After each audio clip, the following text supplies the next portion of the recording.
Another good mobilisation for the mid-back is called the clapping monkey. Essentially you're rotating and mobilising, so from kneeling position, both hands in front, shoulders retracted, you're going to rotate the arm, the head follows, and then back to the middle. Rotate and back to the middle. Sticking your pelvis forward, you're not tucking it back, up, the head follows the arm.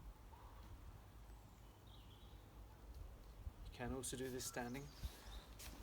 Nice dynamic position, rotating, mobilising the upper back.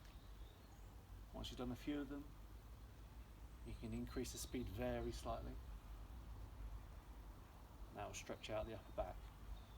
Looking to do 5 to 8 repetitions on each side.